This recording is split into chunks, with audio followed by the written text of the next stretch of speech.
Hey guys, how's it going? It's Al. Week 17, the last slate, well, the last lineup builder video that we're doing of 2021. Happy New Year. I hope that you all have a very safe and happy New Year's Eve. You know, keep it tight. Okay? Just keep it tight. We're going to talk about everything that there is to talk about on this NFL DFS slate for week 17. Honestly, this is easily my favorite slate of the entire season. My favorite one. I am so excited to make lineups for this one for tournaments. DraftKings has the big millionaire maker, the super high stakes one, 22-22, I believe the buy-in is for that. We've got our Smiz Gang League. I've got everybody here that's in the Smiz Gang in the chat, and we're going to talk about anything that they want to talk about for this slate. There's going to be a lot of news that breaks, so do me a favor, guys. This is not ESPN Con. So all the cosplay chefties don't have to pop into the replies anytime somebody else comes down on health and safety restrictions for this weekend to let me know that somebody is now out. We know. Trust that we know. You are still going to have to be as nimble as you've been the last couple of weeks. We already have some news that's broken. We're going to talk about it after the bump. But thank you guys for being here. And let's go. He's a legend.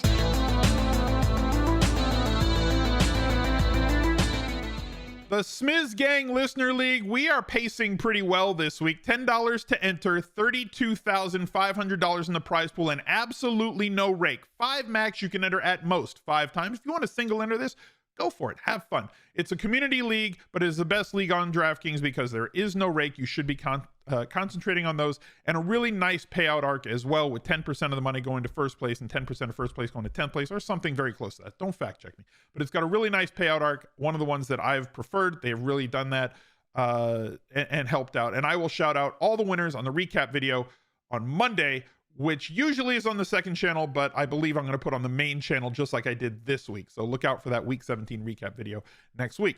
Let's go over to Underdog Fantasy. And because of all the COVIDity, it looks as though, let me refresh this just in case something's out there. They've kept it pretty tight as well. There's not a lot on the menu right now in terms of things that are available for Pick'em. There will be, probably by Saturday night or Sunday morning, but they've kind of kept things really close to the vest here. So I'm going to take a couple here. You can use promo code ALSMizzle when you get in there. All one word. It's going to be right here on the thing. Just type that in. Or you can go to smizzle.tv/underdog. I have smizzle.tv links for like everything to try and keep it as easy as possible for you guys, no matter what you're looking for. Let's take David Montgomery over 66.5 rushing yards against the Giants. Fine. And let's go Jalen Hurts over 248.5. Obviously, unders are sharper because of everything that could happen in terms of a game. Guys can get concussed. They can roll an ankle. The unders hit more than the overs, but I'm not here to be sharp.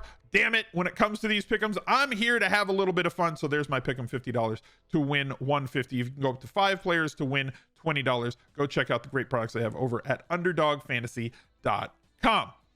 Looking at a couple of things that have happened already on this slate. So one of the chalk running backs was going to be Antonio Gibson, and you see that red badge next to his name.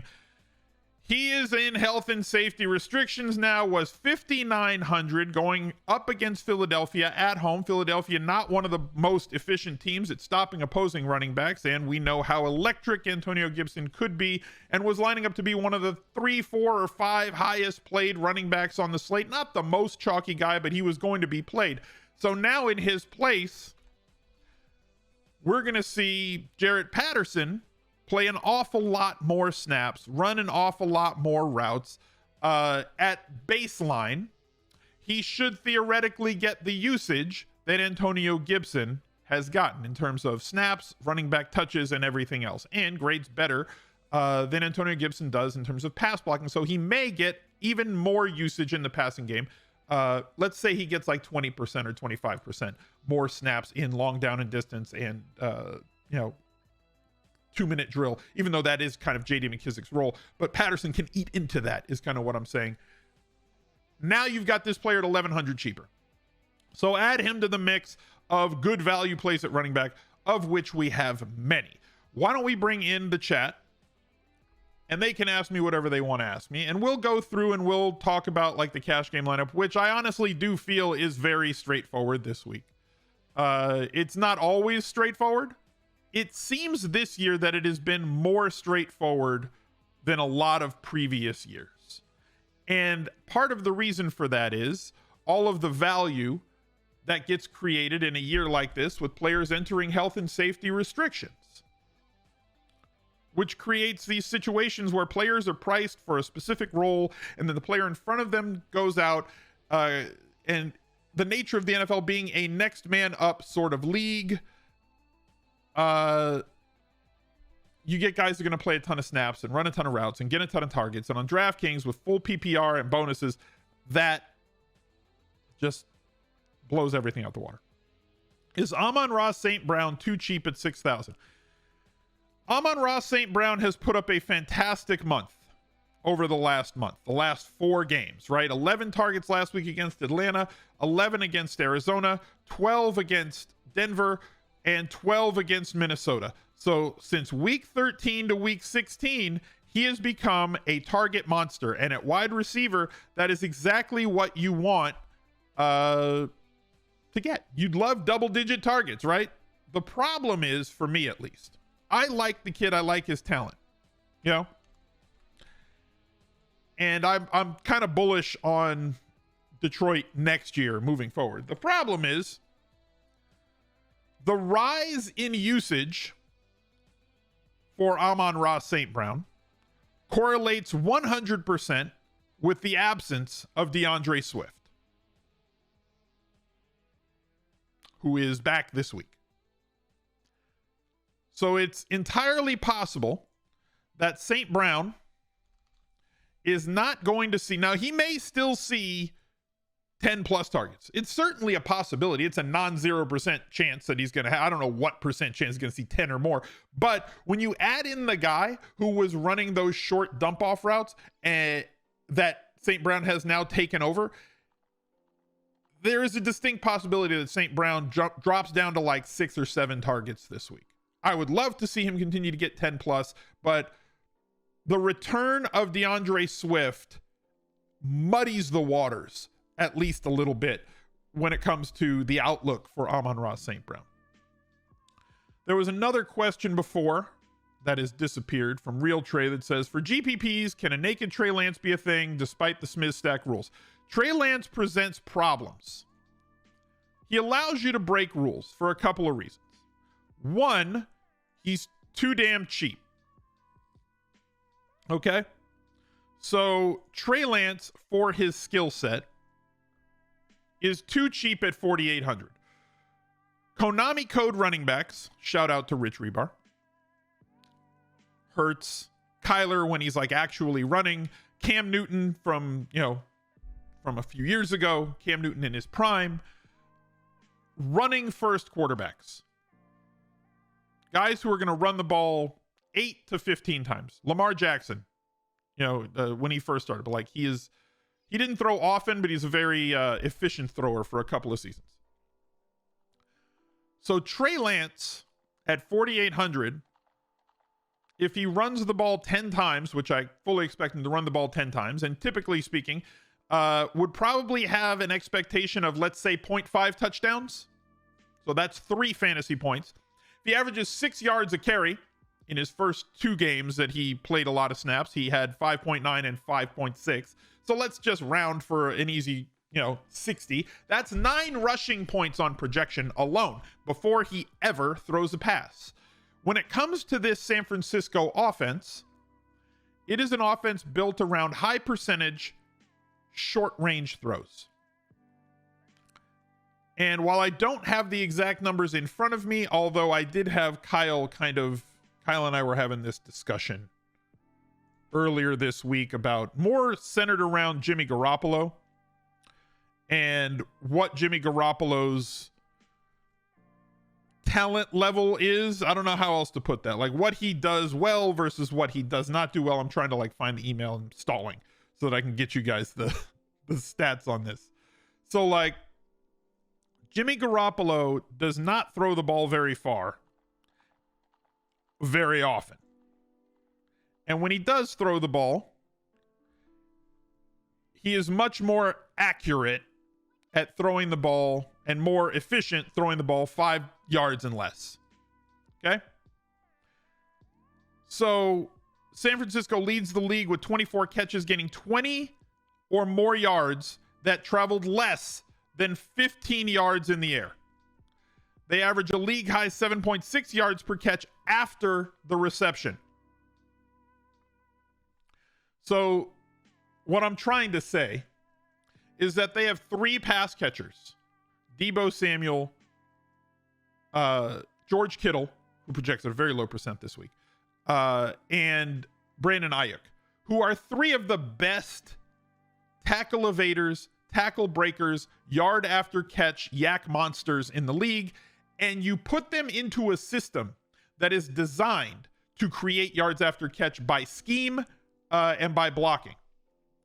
And so the puzzle pieces fit very well together in that San Francisco offense because of the scheme implied or put in place by the coaching staff and the skill set of the group of pass catchers that they have. So you can have a guy like Jimmy Garoppolo, who, in the words of one of his coaches, is one of the best throwers on the planet. Duh. He's an NFL quarterback and there's 8 billion people on the planet. Of course he's one of the best throwers on the planet. But he's a below average starting quarterback, which means he's somewhere between 16 and 32. Not very efficient on throws that travel over 10 yards. Very efficient on throws that travel under 10 yards because he can complete them and then his guys just scoot and he gets the EPA on those. So what if Trey Lance, who has jacked up mechanics, he's a bad thrower of the football. He has arm talent. He can throw the ball hard and far, but his accuracy sucks. His mechanics suck. His base suck. All that stuff, like coaching stuff, film stuff, like, is bad. But if he can just get the ball, if he can just deliver the ball into the hands of these pass catchers, he could theoretically have a very good passing day by just getting the ball into their hands. Under 5 yards on bubble screens, jailbait screens, whatever, and little slants, and then let them work. So while I do believe, and I believe this because I've heard it all year long in my mentions, people hate stacking. Y'all hate it. Why? Right? Y'all hate it. You look for every out that you can get. Do I have to? Can I just play this quarterback naked? I mean, sure, but why? If Trey Lance, who I believe is the optimal cash game quarterback this week, there's no reason to play any other quarterback because Trey Lance should theoretically get you 15 fantasy points. They're playing Houston. It should not be difficult for him to complete passes and then let his guys do work. And as we said before, he has a rushing fantasy point expectation of 9 points. So if he just gets you like 8 fantasy points through the air, that equates to like 17 fantasy points. So if he can get you that, he's your cash game quarterback. The thing is, if you're playing him in tournaments and think that 17 fantasy points is going to be enough, then you're wrong. It probably won't be. And if he scores you 25 to 35 fantasy points, which there is a part of his ceiling that is involved in there, if he does have a ceiling game, he threw for 2 touchdowns and 157 here. He completed 15 passes here. That's not nearly enough. If he has that sort of game, I don't know if he can carry, based on the way that they're going to deploy him, a double stack. But if he has a ceiling game, 25 plus points this week, and you simulated 1,000 times him having 25 plus points in fantasy, how many of those times are only going to be carried by rushing yards? There's times that he's going to have 2 or 3 passing touchdowns, complete 15 to 20 passes, have 300 yards passing. And in the cases that he does that, he's going to bring along at least 1 pass catcher with him. So yes, if you're going to play Trey Lance in tournaments, I still think you should stack him. And I still think you should bring him back with somebody. But if you want him to be skinny stacks because of the lack of passing volume that he's going to have, I'm on board with you for that. That's why I love this show, because I can talk to you guys at length about something outside of the 240 character limit on Twitter and really flesh out what I think about this. So Trey Lance skinny stacks, I'm fine with that because of volume, but I don't think you should play him naked in tournaments. Cash games, you don't have to stack ever. There's no point unless the value just lines up, right? You're like, look, this quarterback's a value, this wide receiver's a value, I'm playing both of them. I get that. There's no need to stack in cash. You're stacking value in cash, as many points per dollar as you can possibly get on median. Tournaments, we're trying to access a ceiling.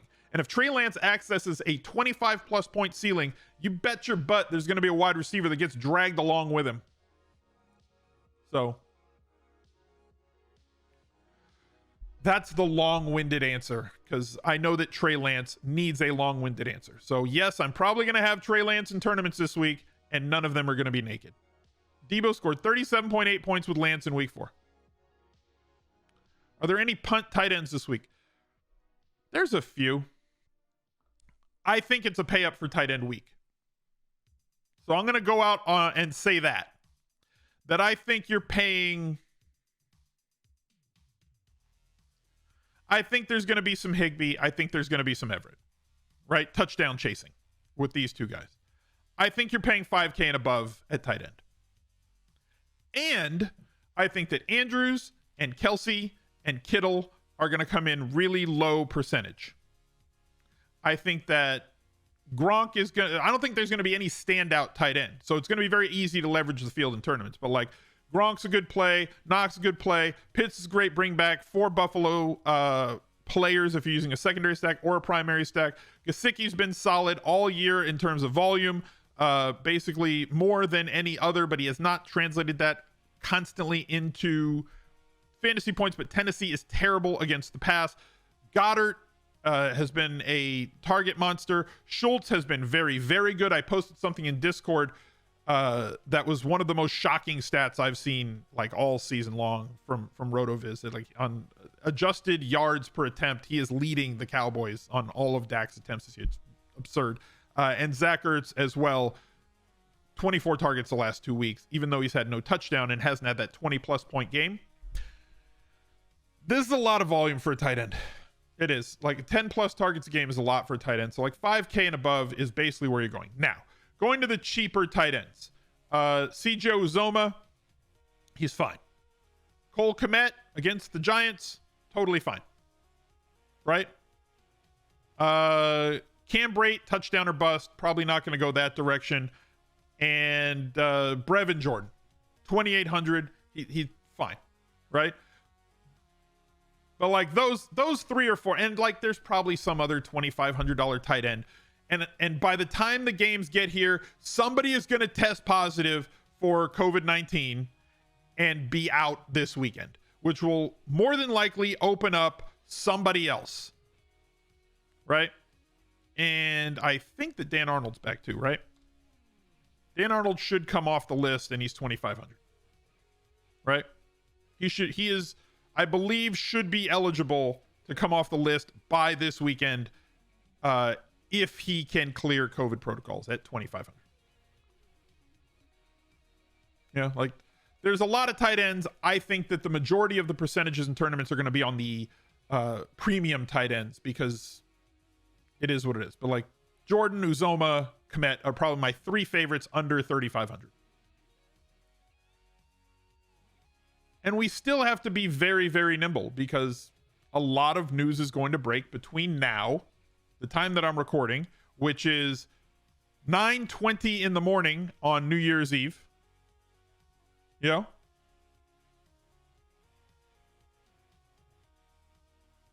And Saturday night, New Year's Day night, there's going to be more players that are going to come down with COVID-19 and be out this weekend, which is going to create an opportunity for the player behind them, and most of the players behind are not priced up to a point that's going to be restrictive. So it's a slate where there's already a ton of value, And it's a massive slate, 14 games, which means that there are so many great directions you can go with high volume players who you can clearly fit into lineups and get yourself a little bit contrarian without even approaching being stupid. Eckler, Zeke, Kamara, Mixon, all low this week. I agree. You could do it even more extreme at wide receiver. Wide receivers got 15 players that are fantastic leverage plays.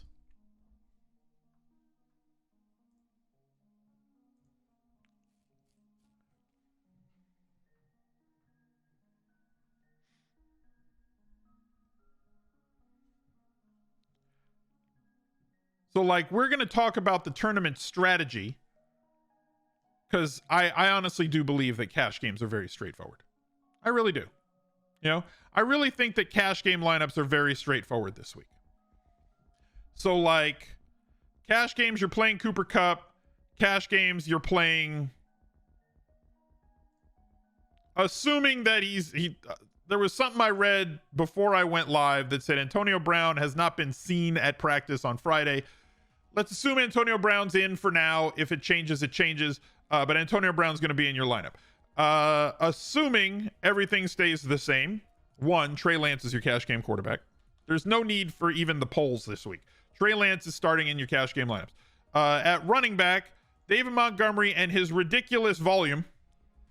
This is 2020 run-in David Montgomery all over again. This is the same thing. This is David Montgomery from 2020 when he was getting 6 to 10 targets a game and 15 to 25 carries a game and all of the inside the 5 carries a game. What did he have last week? Like, if I bring up the sheet here, this is the sheet that I get from ESPN every week with like all the stats that I want tailor-made for me. Here's David Montgomery, 85% of the running back percentage of touches on his team, 33 running back touches. He got 28 of them. 5 rushes inside the 5-yard line. They get close, it goes to him. 5 on the season. Where's annual? Running back annual. Oh my God. Let's fit this to the screen. Me zooming around. Zoom to selection. Thank you. Inside the 5 rushes, largest to smallest. Jonathan Taylor, 28 of them. James Conner, 16 of them. We'll talk about him in a second. Antonio Gibson, 15 of them. That's why I said Patterson's in play earlier. We have games where these guys were in versus games where they were out. We have an injury here and obviously have an injury there. David Montgomery, 11 of them. 5 of them came last week. Partially because they don't get inside the 5 very often. But when they get in there, it's him. And when you sort by percentage of running back touches on their team, there aren't many that get over 75% of the team's running back touches, and he gets 80%. So he is as high volume as anybody, and once again is a ridiculous play late in the season. So he's going to be your chalk running back this week. And you saw Connor on that list. We saw what happened last week when Connor doesn't play. Chase Edmonds plays 90% of the snaps, gets all of the touches, gets the inside the 5 touches, those really high value ones that Connor was eating up when they were splitting time. So this is an if-then statement for you. James Conner didn't play last week because he was not close to coming back from an injury. So if James Conner is out, then Chase Edmonds is going to be your cash game running back. There are other running backs as well, right? We talked about Patterson, who's going to see a jump because projection on Gibson was to be about 20% played in tournaments. Now you're getting the same basic. If you slide one into the other one's role and subtract 1,100, he's going to pop in every projection that comes out. Those projections had not been updated when I went live this morning, but I guarantee you that Patterson is going to be somebody who looks like a spreadsheet monster going into this weekend, a projections monster going into this weekend. And so will Chase Edmonds in the absence of Connor, but you also have Sony Michel. You also, like all the running backs that I talked about on the running backs video, right? They're all there still. So ones that I believe players want to play in cash this week, if I can find them, Ronald Jones at 6,300 is going to be very popular this week in terms of cash games. If Eli Mitchell makes it back, him. But I don't think that people are going to play both Lance and Mitchell or Jeff Wilson, though I think Jeff Wilson is a fantastic play this weekend. Great leverage off of Lance as well. Where's the other one? Sony Michel at 5,800 is going to get all of the run, like we've seen the lead Rams running back get against Baltimore, although they are on the road in this one, and I understand the trepidation. Devin Singletary at 54. There's plenty of guys, but this is the start of your cash game lineup this week. If you guys are still watching the video at this point, I appreciate you being here. If you would be so kind as to drop a like on the video and subscribe to the channel and ring the notifications bell, that would be outstanding. Leave me a reply down below as well. And if you would be so kind, head over to our fantasy football channel. This is a brand new channel that I'm building to put all of the season-long stuff on that I do in the offseason. Top 10 running backs, must draft rookies, must avoid players, must draft players. All the season-long stuff's going to be there. As you can see right now, this channel does not have any content. But if you go to smizzle.tv/FF, that will take you here. Give us a nice base, a foundation of followers or subscribers on that channel. I've got big plans this offseason for what I'm going to be producing in terms of off-season content, and I'm going to be having more YouTube channels to try and file it on to help us get into those rivers. So if you wanted to help out and you like the content and you want to see some more season-long content, which we've always made but has gotten hidden by the YouTube algorithm, go over to smizzle.tv/FF and drop me a subscribe on that channel as well. Thank you very much. Penny is a lock because he's playing against the Lions. I don't think there's a lock this week. I think that there are 10 running backs that are fine. And none of them are going to be low played. Penny might be the lowest played of all of them. I like Penny a lot. But there's a lot. There's a lot of running backs.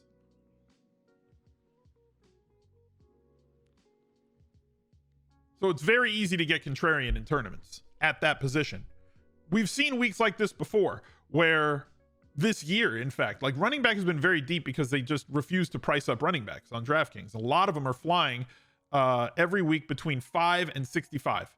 5,000 and 6,500 is where most of the running backs have been this year. And because they sit in there at that price point, they don't really take off all that much, right? So like we don't see a situation where percentages go to like 40 or 50% because every week there's 5 or 6 guys that are projecting for 2.5 to 3x their salary on median projection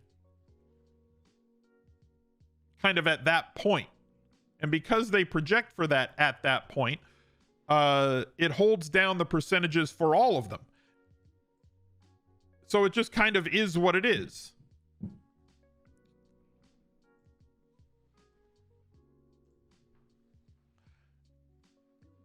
If Cup goes down, the slate's wide open. I mean, it's wide open now.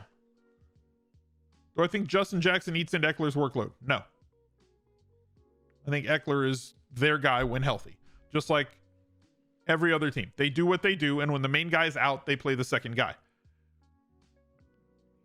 Bill stacks may fly under the radar. It's a 14-game slate. There's a lot of things that are projecting for low percentages right now. And like taking a look at the implied totals, if we go over to Fantasy Labs, I know you can't really see all the teams because they're on the left side, and I've got the screen kind of zoomed in a little bit because it looks nicer. Bills at 29.5, the highest team total, tied with the Buccaneers at 29.5. The Patriots at 28.5. Cowboys 28.5. San Francisco 28 plus. Chiefs at 28. Packers not on the slate. They're in a night game. Chargers at 26. Colts at 25. Rams at 25.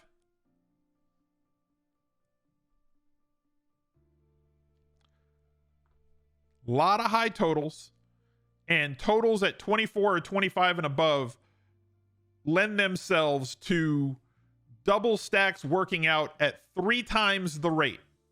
I think it's like, well, I guess you can't fact check me on this, but it's like 2.8 something percent, 2.8x more likely that a quarterback double stack gets you 75 plus points if the team total is 24 or above. Thoughts on Stafford double stacks? Love them. Baltimore's terrible at defending deep balls. They're bad. We've been attacking them for weeks.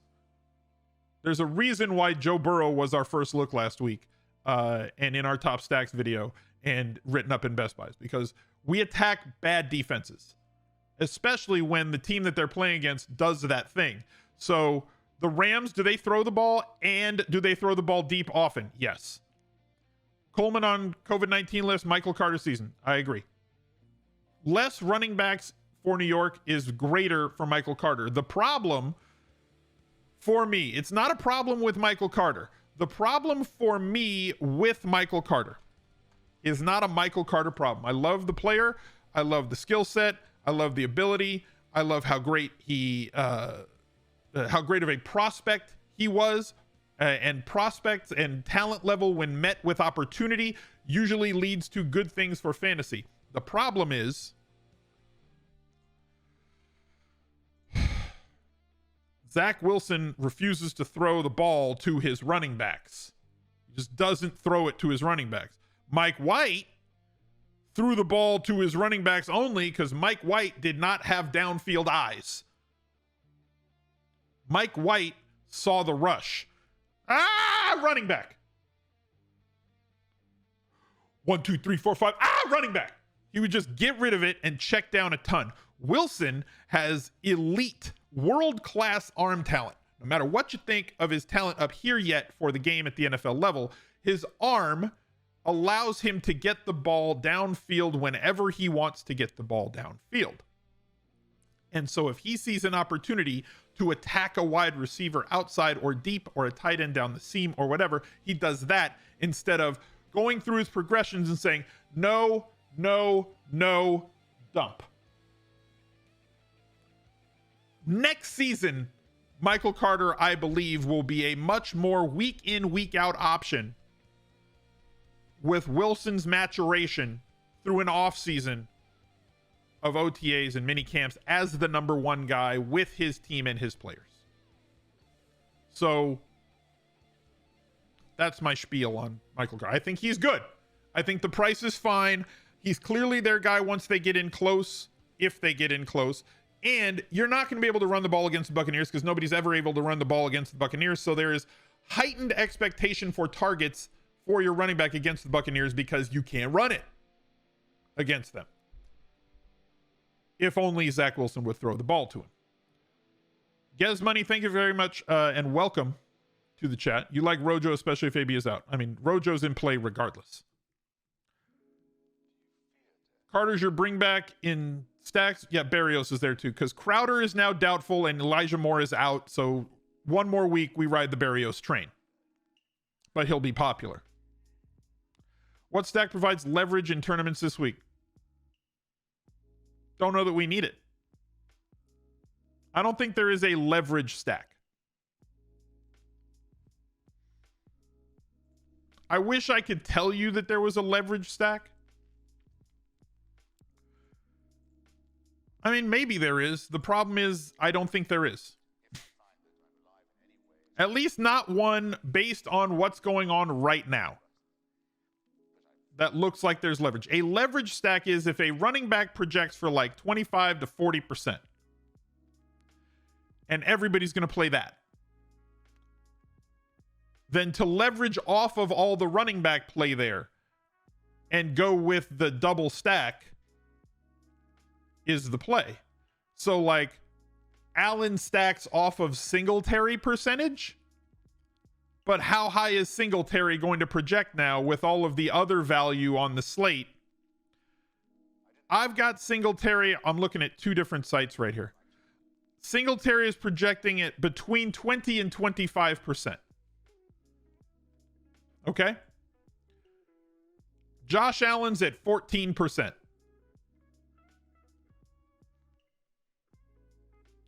So there's no leverage to be had there. The leverage, the best leverage right now, I suppose, also isn't leverage. Ronald Jones at 19.5%, but Tom Brady projected at under 5% would lead me to say that, okay, well, Tom Brady doubles would be the leverage. But Antonio Brown projects to be the highest played wide receiver on the slate at like over 40%, between 35 and 50% easily this week will be Antonio Brown, which means that like, okay, so I didn't play Rojo and I played double stacks with Tom Brady and Antonio Brown. What did you get away from? I don't think that there's leverage on this slate, or at least a lot of usable leverage on this slate, for the simple fact that there's enough plays that are under 10% that you don't need to leverage off of. I guess if you wanted to leverage, it would be Gronk instead of Antonio Brown. Gronk is leverage off of both Rojo and Antonio Brown. Mike Evans, if he plays, is potential leverage off of Antonio Brown, but there's no stack leverage off of a high played running back. I hope that that makes sense. Could Renfrow have a blow up week? It's hard for Renfrow to have blow up weeks. He's had good weeks, but it's very difficult for Renfrow to have like an eruption week because he lacks the big splash ability. It's not something that he has in his locker. So if you don't have a player that has big splash ability, it's death by 1,000 paper cuts when it comes to Hunter Renfrow. 13 catches, 117 yards, 9 yards a catch, and a touchdown gets you 32 points. He's got to have so many catches. We call him the fall guy for a reason. Like he catches the ball and he falls down.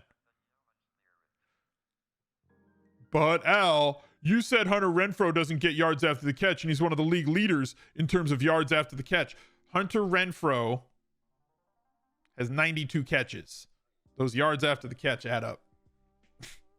He gets there on volume. He's like the Costco of yards after the catch. He doesn't make a lot of profit on each unit, but he gets you there on volume.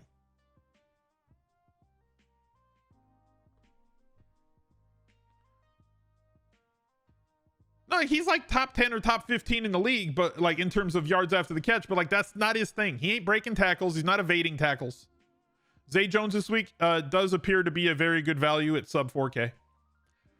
I hesitate to talk about sub 4K wide receivers at this time on Friday because of how shell-shocked I am from the last 2 weeks.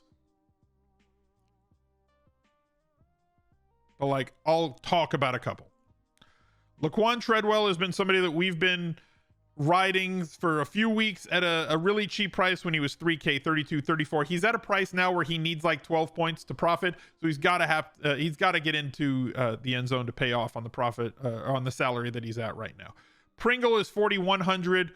Another value we were on last week, kind of reading the tea leaves as his snap percentage and routes run were trending upward as he has passed Mecole Hardman on the depth chart there. I'm not expecting 25 points out of him, but any receiver that's playing with Patrick Mahomes can clearly do something like that. Zay Jones has been in that same boat in terms of getting a lot of volume. He has more downfield ability than does Hunter Renfrow. Somebody's got to catch the ball for them, I suppose. Just none of these are really like all that thrilling. Same thing goes for Deshaun Jackson, but you're not getting very much volume at all. He's got to catch a 60-yard touchdown to pay off. So like it's hard to get there on volume alone, but somebody who can is like Braxton Berrios in the absence with the absence of all the other guys. Crowder is doubtful. Elijah is gone, right? Moore is not playing this week. So 3,700. He's a value once again this week. Zacchaeus, I think people are going to play as a bring back for Buffalo stacks, but not all that much. Palmer, we lost him with Mike Williams coming back this week. Something will pop. You're going to have all the guys I just mentioned. You're going to have at least 2 more guys on this sub 4K list that are going to be in play because of health and safety restrictions by the time we get inactives on Sunday.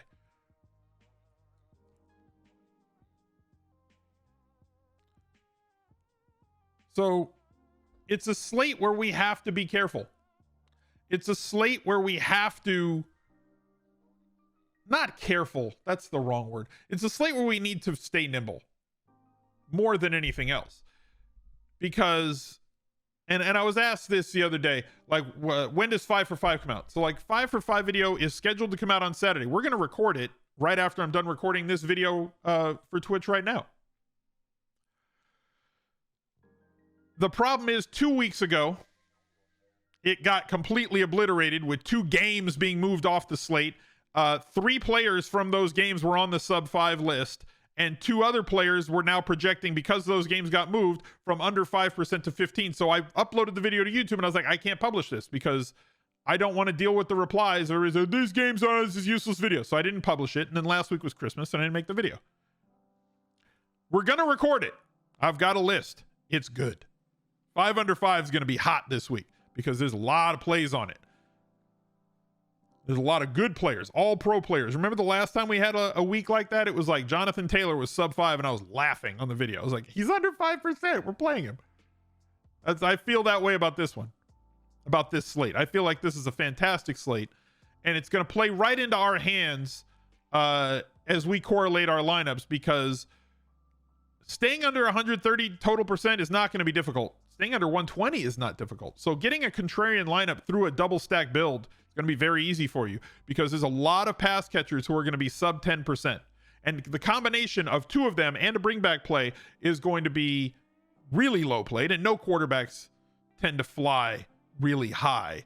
Though Trey Lance might, I suppose. By the time kickoff gets here, people are going to say, look at all the filthy things that I can do by just plugging Trey Lance into a lineup.